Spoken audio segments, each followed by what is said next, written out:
भारतीय आध्यात्मिक परंपरा में कुछ ऐसे दिव्य चरित्र है जिनकी भक्ति समय, युग और प्रलय की सीमाओं से परे है। ऐसे ही अमर भक्त है काकभुशुंडी जी।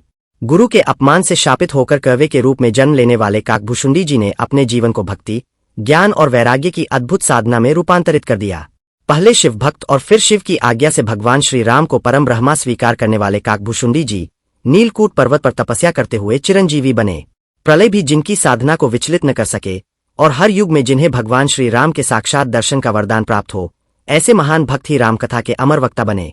कथा के अनुसार एक बार गुरु का अपमान करने पर उन्हें शाप मिला और वे कौवे के रूप में जन्मे, लेकिन बाद में भक्ति के कारण महान ऋषि बने। वे पहले शिव भक्त थे और गहरे वैराग्य में रहते थे, पर शिव की आज्ञा से उन्होंने भगवान श्री राम को परम ब्रह्मा माना।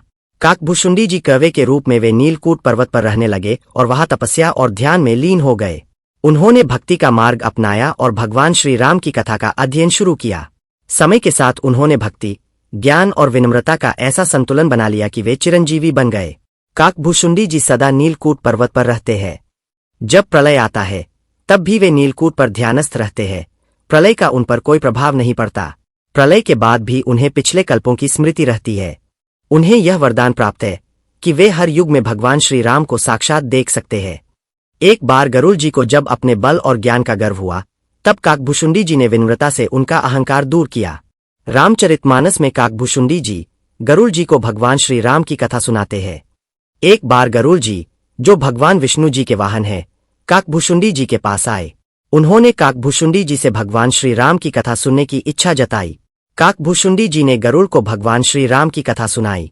काकभुशुंडी जी हर युग में भगवान श्री राम की कथा का संचार करते हैं और भक्तों के लिए सच्ची भक्ति का आदर्श है। काकभुशुंडी जी भगवान श्री राम के चरित्र, लीला और उपदेशों के सबसे बड़े ज्ञाता बने। वे न केवल कथा सुनते बल्कि स्वयं उसका अनुभव करते। कहा जाता है कि उन्होंने भगवान श्री राम की कथा इतनी बार देखी और समझी कि वे प्रत्येक युग में भगवान श्री राम की कथा के साक्षी है।